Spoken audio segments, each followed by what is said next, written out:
ইসলামী bank news top 10। Jahangirnagar বিশ্ববিদ্যালয় কেন্দ্রীয় ছাত্র সংসদ জাকসু নির্বাচনের ভোট গণনা শেষ প্রায়। মানুষ ভোট দিতে পারবে না, প্রার্থীরা ভোটের মাঠে থাকতে পারবে না, এমন পরিস্থিতি না করার আহ্বান জানিয়েছেন বিএনপির স্থায়ী কমিটির সদস্য ডক্টর এজেড জাহিদ হোসেন। প্রধান উপদেষ্টার প্রেস সচিব শফিকুল আলম বলেছেন, ডাকসু নির্বাচনের মতো আগামী ফেব্রুয়ারির জাতীয় নির্বাচনও শান্তিপূর্ণ হবে। দু একটি ছাড়া বাজারে বেশিরভাগ পণ্যের দামে স্বস্তি ফিরছে, কমতে শুরু করেছে চাল ও ডালের দাম। চট্টগ্রামের মিরসরাই উপজেলার ঠাকুরদিঘি এলাকায় সড়ক দুর্ঘটনায় বাবা মেয়ে নিহত, আহত 4 জন।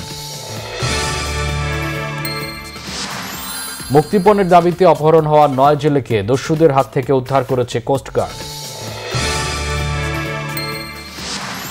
গণ অভ্যুত্থানকে আওয়ামী লীগ যেমন বুঝতে পারেনি, তেমনি ডাকসু নির্বাচনকে বিএনপি বুঝতে পারছে না বলেছেন এবি পার্টির সাধারণ সম্পাদক ব্যারিস্টার আসাদুজ্জামান।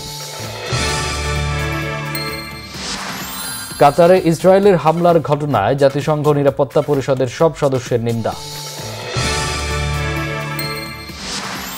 8 দলের এশিয়া কাপ ক্রিকেটে শিরোপা প্রত্যাশী পাকিস্তানের মিশন শুরু আজ, প্রতিপক্ষ দেশ ওমান।